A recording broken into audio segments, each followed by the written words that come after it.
오늘 말씀의 제목을 한번 따라 하시겠습니까? 우리는 이렇게 살지 말자. 우리는 이렇게 살지 말자. 이런 제목으로 말씀의 은혜를 나누기를 원합니다. 우리는 지난 금요일 예배 때 모형학이라는 단어를 썼습니다. 다시 말해서 구약은 모형이고 신약은 실물이다. 다시 말해서 구약은 그림자고 신약은 실체이다. 아까 우리 친구들이 아까 이렇게 하더라고요. 하나님께 영광을 주는 모습이다 하지만 예전에 전등불을 놓고 이렇게 했던 기억이 납니다. 그런 그림자의 솔개처럼 보이기도 하고 또 이렇게 하면은 여우가 보이기도 하고 그랬던 기억이 나죠. 그림자 놀이는. 그림자는 실체가 아닙니다. 그러나 그림자를 통해서 보면 저게 뭐구나라고 실체를 미루어 짐작할 수가 있습니다. 우리는 지난 시간에 하나님께서 이스라엘 백성들을 애굽에서 건져냅니다. 출애굽을 시키는 거죠. 소위 말하는 엑서더스라는 대탈출이에요. 출애굽은 그냥 출자가 아닙니다. 탈출하는 겁니다. 어디서? 애굽에서 탈출하는 겁니다. 왜 탈출하는 거예요? 도망치는 겁니다. 왜 그럴까요? 애굽은 끊임없이 세속에 물들게 하고 우상을 숭배하고 노예의 삶, 현재의 삶에 현재의 쾌락에 만족하게 하고 그냥 여기서 적당히 살아 이렇게 만들고 붙잡고 늘어지는 게 애굽이거든요. 적당히 재수가 좋고 운이 좋아서 주인을 잘 만나면 그렇게 힘들이지 않아도 먹고 마실 것 정도는 그냥 풍족하기 때문에 굳이 애써서 살 필요가 있나? 적당히 비위 맞추고 사는 거지. 이게 애굽이거든요. 그러나 이스라엘 백성들은 그렇게 할 운명이 아닙니다. 하나님께서 약속을 하신 거거든요. 아브라함, 이삭, 야곱에게 너 누워있는 땅을 내가 너와 자손들에게 줄 것이니 너희가 다른 나라 가서 빌부터 사는 존재가 아니라 너와 네 자손이 천하 만민이 너와 네 자손으로 말미암아 복을 받을 것이다. 너는 여기저기 다니면서 구걸하러 다니고 기웃거리면서 어떻게 덕이나 줄까 부스러기나 먹을까 하는 존재가 아니라 너의 영향력으로 너와 함께하는 사람을 복 있게 하는 존재예요. 이게 이스라엘의 운명이거든요. 잠시 애굽에 위탁했다고 해서 거기서 평생 주저앉았을 존재가 아니란 말입니다. 그러니 어떻게? 나와야지. 탈출해야지. 바로 왕이 붙잡고 놓지 않으려고 하니까 나가야지. 뚫고 나와야지.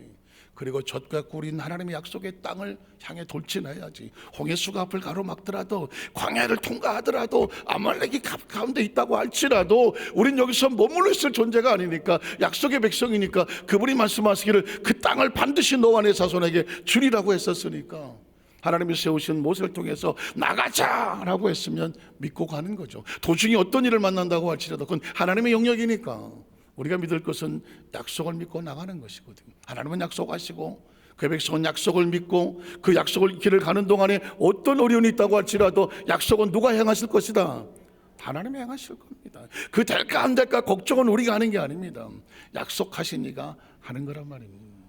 그래서 이스라엘 백성들은 홍해수를 건너지 않습니까? 마른 땅과 같이 홍해수 바닥을 우리는 아가미가 없습니다. 그래서 강속에 들어가고 바닷속에 들어가면 죽을 수밖에 없는 존재란 말입니다. 그런데 하나님께서는 오래전에 430년 전에 그때 저게 탈출구를 만들어 놓고 홍해수를 찢어서 버텨서 움직이지 못하게 하고 밤새 하나님께서 동풍을 불어서 가로막고 너희는 이 땅을 마른 땅처럼 건너가라는 거예요. 왜 홍해수가 탈출이 필요할까요? 지나간 삶 속에 애굽에서 430년 동안이나 찌들었던 430년을 찌들었던 철저한 노예의식, 애굽의 의식, 애굽의 우상의 의식, 빌어먹는 의식, 채수와 요행을 구하는 의식, 적당히 살면은 무슨 공산주의처럼 적당히 배분해서 먹고 살면 저놈도 저거밖에 못 먹는데 나라가 별 수 있나? 이런 아주 가둬두는 의식에 박혀 있었던 그 의식에서 약속의 땅으로 가려고 하면 그거 가지고 가면 안 되지. 사람은 어디가 바뀌는? 의식이 바뀌고 사고가 바뀌고 생각이 바뀌어야 삶이 바뀌는 거니까. 그래서 홍해수 바닥에서 옛사람은 다 묻어버리고 수장을 시켜버리고 다시 애굽에서 그 있었던 모든 것을 끈틀 내고 물에서 나올 때 그들은 새로운 약속의 백성으로 새 생각, 새 사고, 새 믿음을 가지고 새 신분을 가지고 나오는 거죠. 이게 바로 신약 성경에 오면 예수께서 자기 백성을 죄에서 건져내시는 것입니다. 예수를 믿는다는 것은 탈출입니다. 자기 백성을 저들의 죄에서 어떻게 하시겠다? 건져내시겠다는 것이거든요. 애굽에서 빠져나오는 것처럼 너희도 세상에서 탈출해라는 것이죠. 예수님 없을 때 살았던 그 처절하게 내 마음대로 남들도 그러는데 뭐 나라고 별 수 있나 적당히 먹고 살았던 그 모든 의식에서 나오라는 것이죠. 옛사람은 다 죽어지고, 신앙이란 그런 겁니다. 내가 이 세상에 있었던 하나님 없이 살았던 그 삶에 있었던 모습들을 다 깨끗이 긁어버리고 닦아버리고 씻어버리고 죽여버리고 예수 그리스도의 거룩한 성령 안에서 그분의 말씀에 내가 민감하게 반응하면서 믿고 나갈 수 있는 그런 거룩한 모습으로 바꿔나가는 것, 이걸 성화라고 말하고 거룩함이라고 말하고, 그거 하는 게 이 땅에서 신앙생. 예수 믿고 바로 천당 안 가는 목적이 뭐예요? 의식과 사고가 바뀌어지고 철저하게 그리스도의 성품으로 무장을 하여 성장하고, 그래서 천국에 갖다 놓아도 전혀 이질적이지 아니하고, 천국에 갖다 놓아도 전혀 세속적이지 아니하고 자연스럽게 하나님의 거룩한 성품을 기뻐하고 즐거워할 수 있는 이 모습입니다. 그걸 그리스도의 어떤 성품에서 생명으로 같이 품는 걸 뭐라고 말해요? 침례라고 말하지 않습니까? 예수 믿는 성도들이 왜 침례가 필요합니까? 침례는 예수를 믿는 진짜 크리스찬이라고 하는 예식과 같거든요. 예식과 같아요. 난 옛사람을 물속에 수송합니다. 난 더 이상 세속에 뒤돌아보지 않겠습니다. 그래서 예수 죽음, 내 죽음, 죽어야 되는 거예요. 죽어야 사는 겁니다. 옛사람이 죽어져야 새 사람이 사는 겁니다. 물속에서 나올 때 예수 생명, 내 생명 하는 겁니다. 이거는 문자 놀이가 아닙니다. 말장난이 아닌 거예요. 예수를 믿는다고 하는 것은 존재가 달라지는 거고, 신분이 달라지는 것이고, 가치가 달라지는 것이고요. 다시 말하면 운명이 달라지는 겁니다. 한번 따라 하실까요? 예수를 믿는 것은 운명이 달라지는 것입니다. 운명이 달라지는 거예요. 애굽에서 살던, 만약에 애굽에 있었던 사람이 있어도 그게 자식들이 태어났으면 다 애굽 사람으로 전락하는 거지. 부모가 탈출을 하니까 자식들도 드디어 애굽의 노예의 신분에서 벗어나서 약속의 자녀가 되는 것 아니겠습니까? 부모가 예수를 믿고 세상에서 탈출을 하고 하나님의 자녀된 거룩한 백성이 되니까 그 속에서 나온 자식들이 자연스럽게 부모를 따라서 예수 믿는 성도가 되잖아요. 이건 귀한 겁니다. 이거는 신분이 달라지는 것이죠. 그래서 어떻게 합니까? 거룩한 하나님의 약속의 땅으로 들어간다는 것은 마침내 이 세상에서 육신을 벗었을 때에 천국 백성이 된다고 하는 실체. 그러니까 이 땅에 있는 모든 것들은 구약이 그림자요, 예수님을 통하여 신약이 실체라고 하면, 이제 우리는 신약세 성도들은 이 땅의 삶의 그림자요, 우린 영원한 천국에 갔을 때 그게 실체가 되는 것이죠. 우린 천국이 실체가 되는 거예요.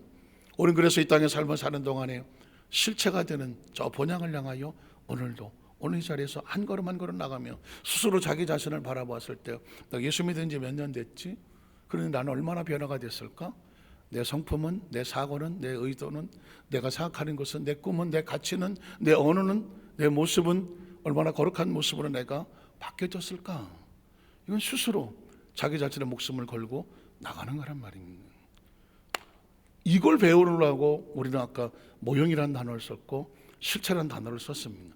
그런데 때로 성경에 보면 좋은 모델만 있는 건 아닙니다. 나쁜 모델들도 있어요. 나쁜 케이스도 있습니다. 그 나쁜 케이스를 만났을 때 크리스천은 어떻게 하느냐? 아하, 이건 이렇게 살면 안 되는구나.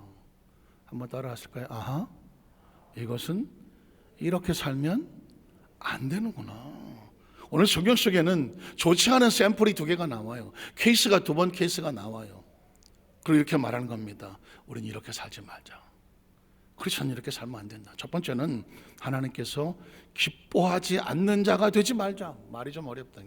한번 따라할게요. 하나님께서 기뻐하지 않는 자가 되지 말자. 성경적인 표현을 가져오면 하나님께서 기뻐하지 않는 자가 있어. 그 모습을 보면서 우리는 어떻게 하느냐? 우리는 저렇게 하면 안 되겠는데? 하나님이 기뻐하지 않는 자가 되지 말자. 우리 중고등부 학생들 오늘 너무 잘 나왔습니다. 평생을 살아가면서 이 말씀 하나만 가슴에 새겨둔다고 할지라도 하나님께서 저들의 미래 속에서 함께 하실 수밖에 없어요. 뒤집어 말하면 난 하나님께서 기뻐하는 자가 되기 위해서 내 삶을 걸겠다. 우리 학생들이 만약에 그렇게 거기에 비전을 둔다고 하면 저들의 미래는 안 봐도 뻔하지 않겠습니까?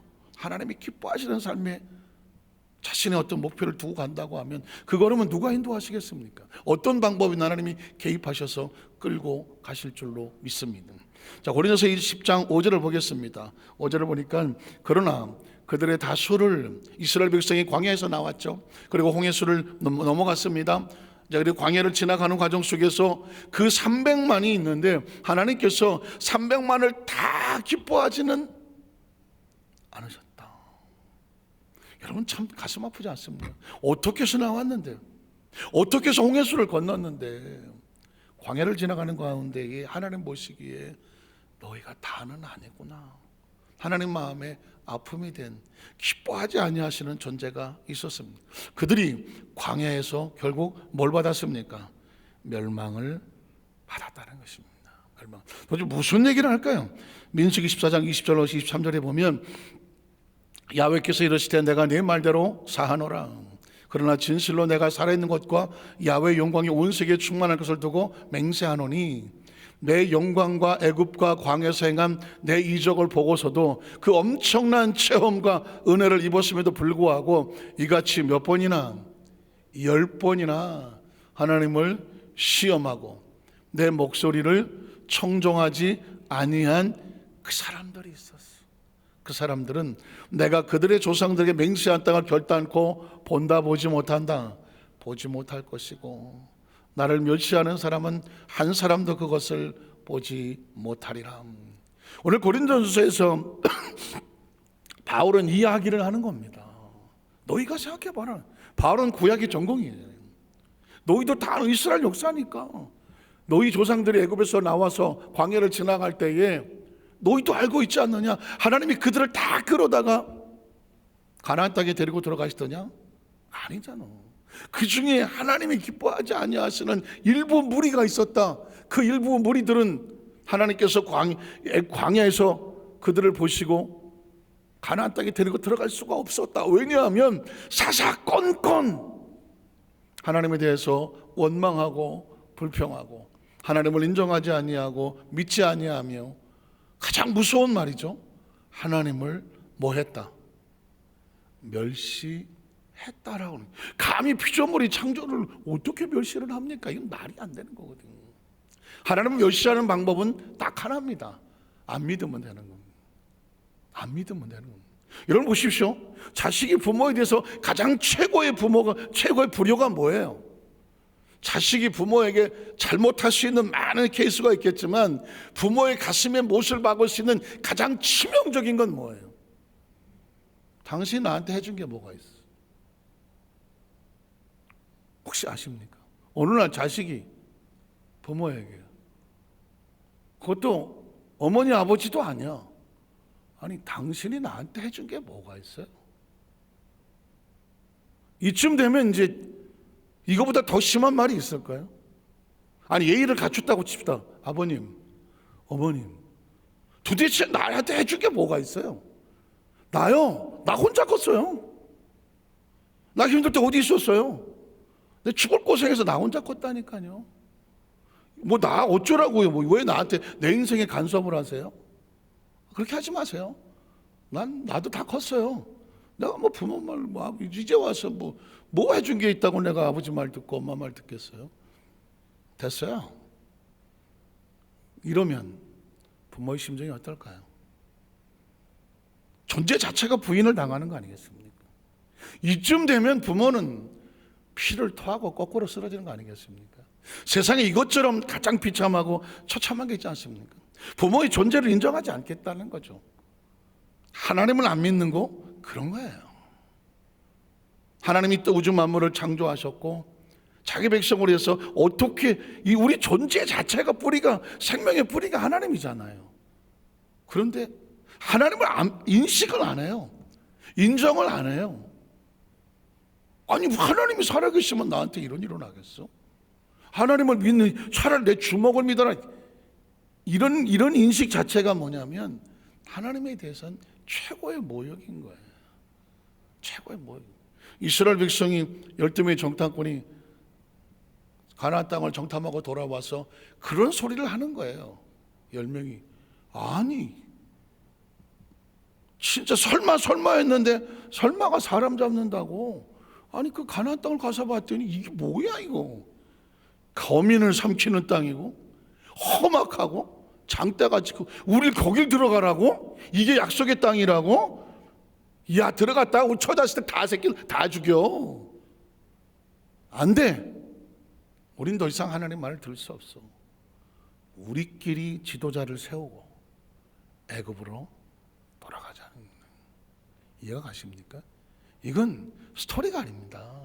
이 백성이 어떻게 해서 애굽에서 나왔는데, 어떻게 해서 홍해수를 건넜는데, 어떻게 해서 아말렉을 우서 쳤는데, 어떻게 해서 만나와 매철 겪었는데, 어떻게 해서 구름기둥과 불기둥이 그 엄청난 생명의 보호를 받았는데, 아직 저 가나안 땅에 들어가 보지도 않고 누가 하는 소리만 듣고 우리는 저 못이 뭐야 저 돌로 쳐서 죽이려고 하고 이런 상황이 돼요. 하나님 뭐라고 말했냐면 내가 멸시를 당한다. 불신앙이라는 단어는요 엄청 무서운 단어입니다. 하나님에게 우리가 뭘 한들 하나님이 기뻐하시겠습니다. 하나님 우리에게 요구하는 거 딱 하나밖에 없습니다. 나를 알라. 그냥 하나님을 그냥 알면 돼. 인식해 달라는 겁니다. 믿는다는 단어는요 그 존재를 인식하고 그분의 인식을, 하나님이라는 존재를 나는 존재하심을 믿습니다. 그분이 창조하심을 믿습니다. 우리가 그 안에서 나왔음을 믿습니다. 우주 안의 모든 것들이 하나님의 섭리 가운데 움직이는 걸 믿습니다. 내 모든 생사 여탈이 하나님께 있음을 믿습니다. 난 하나님 안에서 가장 안전합니다. 그분 안에서 과거가 있고 그분 안에 현재가 있고 그분의 미래가 있음을 믿습니다. 그거면 되는 거예요. 뭘 3,000번을 절으라고 있고 2,000번을 절하고 내가 아마 40일 금식을 이거 해서 만약에 하나님께서 하나님의 마음을 훔칠 수 있다면 그냥 100일 금식하고 바로 가는 게 좋아. 하나님 제가 이 정도예요 하고 가면 돼. 굳이 이 땅에서 뭐 할 게 뭐가 있어. 하나님이라는 존재는 그냥 네가 하나님을 안다는 것 하나에 가슴 설레는 거예요. 가슴 설레는 거예요. 피조물이 창조주를 알고 인식을 하고 하나님이 나의 창조주입니다. 그러니까 하나님이 다 은혜로 주는 거지. 돈 받고 받을 게 뭐가 있어. 하나님은 우리에게 그걸 원하는 거예요. 그런데 이스라엘 백성들은 하나님을 멸시했어. 10번이나. 신앙생활의 가장 치명적인 것은 원망입니다. 불평입니다. 부정적인 사고입니다. 불신입니다. 그건 하나님의 존재를 무시하는 겁니다. 그래서 하나님께서 이 백성이 나를 멸시했어. 어떻게 약속의 땅에 들어가냐고. 약속이란 내가 약속했고 그가 약속을 믿어서 아무리 눈에 보이는 것이 여건이 안 좋아 보여도 약속을 믿고 들어갑니다고 할 때 믿어줘야 약속이 이루어지는 것이지. 약속을 믿지 않는데 어떻게 데리고 들어가느냐고. 그래서 한 사람도 것을 보지 못할 거다라고 말했습니다. 그래서 고린도전서 10장 6절에 보면 이렇게 이런 일들이 우리의 뭐가 되어야 된다고? 본보기가 되어서 샘플이 되어져서 어떻게 우리로 하여금 그들이 악을 즐겨한 것 같이 즐겨하는 자가 되지 않게 하려 함이라. 그걸 바라보면서 우리는 하나님 마음을 아프게 할 수 없는 거죠. 멸시하면 안 되는 거죠. 원망하면 안 되는 거고 불평하면 안 되는 거예요. 그가 난 하나님 앞에 내 목숨을 거는다고 하는 이 신앙이 중요한 거예요. 아까 중고등 학생들 얘기를 했지만 저도 가만히 생각을 해보면 저는 무슨 곱게 온실에서 자라서 곱게 핀 그런 신앙생활을 하진 못했어요. 그렇게 인생을 살아오지도 못했어요. 엄청난 풍파를 겪으면서 여기까지 왔어요. 엄청나게 흔들려 왔겠죠. 그런데 그 과정 속에서 버티고 견뎌낸 거는 어려서부터 하나님의 말씀을 가지고 신앙이었어요. 신앙. 우리 중고등학생처럼 예배 시간에 졸 수도 있고 떨 수도 있고 앉아서 닥사할 수도 있고 핸드폰 볼 수도 있고 오케이. 왜? 나도 그랬으니까.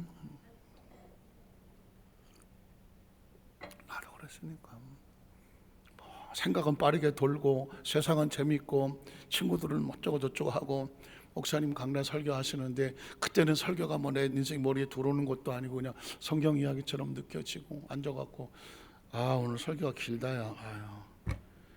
야 오늘 점심을 뭐 먹으러 갈래? 그 이태원에 그 시장이 있어요. 시장에 가면은 이제 튀김집이 있는데 학생들은 돈이 없으니까 돈 모아서 튀김은 역시 오징어야. 오징어 튀김이요. 그걸로 한 사발 놓고 뭐 고등학교 1학년, 2학년 뭐 한창 잘할 놈들이 그냥 놓고 뭐 간장 찍어서 그냥 그걸 먹고 배 채우는 거예요. 언제까지? 저녁 예배까지. 그래서 오징어 다음에는 야채 튀김이 또 그냥 고구마도 어쨌든 배고픈 시절이에요. 그렇지만 뭐가 붙잡고 있냐면 하나님을 믿는 신앙. 그게 친구들하고 전 이제 고등학교를 중대부고를 다녔어요. 중앙대부고를 다녔는데 삼각지에 남영동에서 버스를 갈아타고 흑석동을 가고 그리고 또 남영동에 와서 갈아타고 다시 이태원으로 들어오잖아요. 그러면 이 남영동에 오면 이제 갈라지는 거예요. 벌써 고등학교 1학년 되면 술 먹고 담배 핀 놈들이 있거든요. 벌써 뭐 그 가방 모자에 야 내가 갈래? 그냥 가는 놈들이 있어요. 그러니까 나는 항상 고민을 해야 돼. 여기서 내가 이태원 가는 버스를 타야 되냐? 이 자식들하고 종로로 나가는 버스를 타고 가야 되냐? 난 뭘 탈 것 같아요? 나는 삼각지에서 종로를 갈 수가 없어. 나는 이태원으로 가야 돼. 그 교회가 있어. 근데 그걸 붙잡는 이유가 뭔지 아세요? 신앙이에요. 어렸을 때 교회에서 자란 신앙이에요. 교육이에요. 여기까지는 그래 막 왔는데 어디 한잔 하러 갈래? 막 이러는데 난 여기까지. 나 교회 가야 돼. 패고 가야 돼요. 왜 나라고 걔네들하고 어울리고 싶지 않아? 그 시기에는 친구가 최고인데 혹시 고등학교 1학년 이때 하고 싶은 게 뭐예요? 집 나가서 친구들하고 같이 지내고 싶지 않아요? 부모들 떠나서 그 시기가 그런 시기거든요. 친구들끼리 사는 모습이 제일 보기 좋고 재밌을 것 같고 그런 시기거든요. 그런데도 불구하고 제가 지나오는 거 보면 그 시기에서 넘어가지를 않게 거기서 타닥 안고 들어오는 거 뭔지 아세요? 신앙이었어. 그래서 저는 우리 교회 학교 아이들이 중고등부 학생들이 어떻게든지 교회 안에서 자란다는 것 저는 아주 중요하다고 보는 거예요. 아주 중요해. 제가 다녔던 교회에 나중에 77년도에 순복음교회를 왔는데 제가 그 전에 10대 다녔던 그 장로교회가 탁월한 목사님이 계신 것도 아니고 탁월한 교사 선생님이 계신 것도 아니고 교회 학교 전사님이 계신 건 아니에요. 어쨌든 예배 드릴 수 있도록 계속 우리를 인도해 주셨고 가르쳐 주셨고 하셨던 그땐 잘 몰랐어. 근데 그게 내 안에 항상 있어서 친구들이 이 선을 넘으려고 할 때마다 난 여기까지 나를 안고 이렇게 끌고 와서 더 이상 넘지 않도록 안고 온 거는 지금 돌이켜보면 신앙이에요. 그리고 말씀이고 교육이었다는 거예요. 자, 우리 친구들에게 그 얘기를 하고 싶어요. 우리 친구들이 앞으로 점점 커 아까 제가 얘기했지만 고등학교 때까지 신앙생활 잘해요.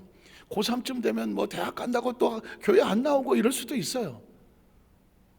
냅둬버리게 할 수 없어. 왜? 신앙이란 강요가 아니니까.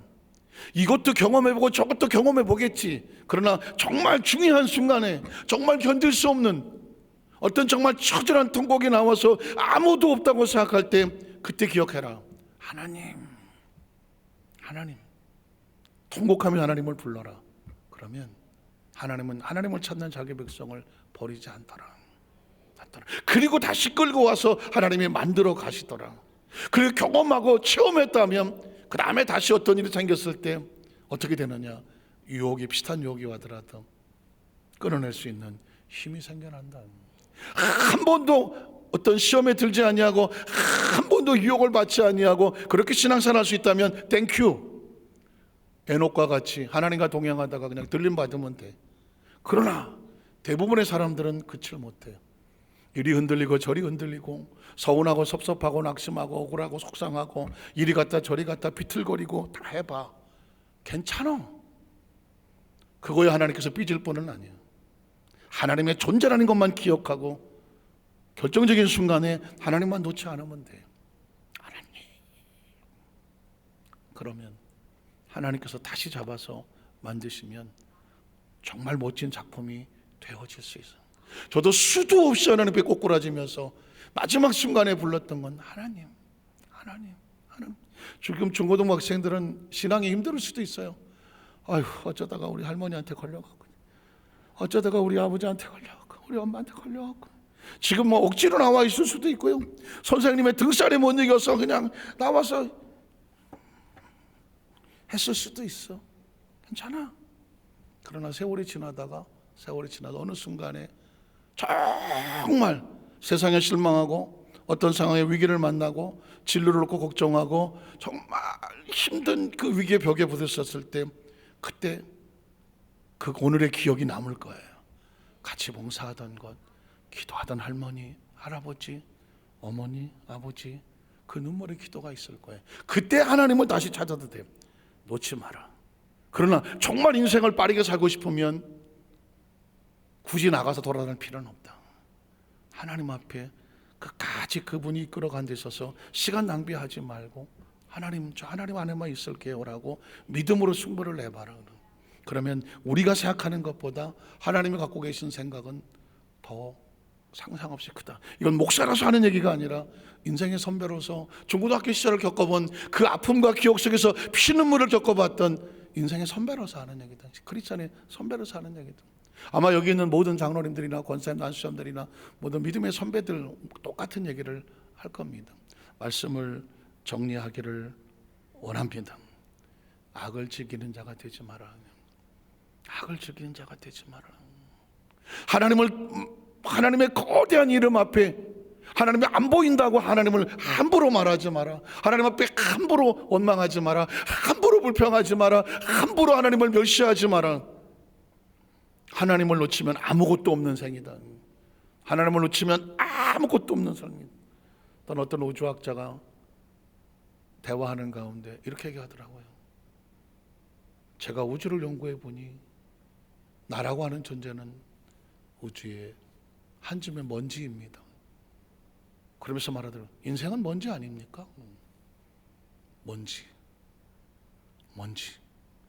그 사람은 영혼이 없다고 생각하니까, 하나님이 없으니까 자신의 존재를 학문적으로 아무리 뭐 천문학적이 됐든 생물학적이든 다 연구를 해봤더니 결국 모든 인생은 죽더라. 그리고 그 문생은 다 썩더라. 그리고 남는 건 한 줌의 먼지다. 당신도 먼지고 나도 먼지. 우리는 다 먼지다. 그러니 어떻게? 그냥 어차피 먼지인데 하고 싶은 거 하고 사세요. 그게 하나님이 없는 사람이 하는 사람 이야기더라고. 화가 나죠. 우리가 왜 먼지야? 먼지를 잠시 빌려 입을 수 있지만 우리 영혼은 하나님으로 도와서 하나님께로 돌아가는 거룩한 빛이에요. 아주 소중한 빛이고 하나님이 주시는 거룩한 생명들이에요. 믿으십니까? 오늘 그러므로 우리 거룩한 빛과 이 거룩한 존재를 먼지로 아는 사람은 그냥 흙먼지로 살아갈 거지만, 거룩한 빛으로 아는 사람은 이 땅에서는 절대로 함부로 몸을 놀리지 않고 생각을 놀리지 않고 언어를 놀리지 않고 시간을 놀리지 않고 공간을 놀리지 않고 삶을 놀리지 않는다.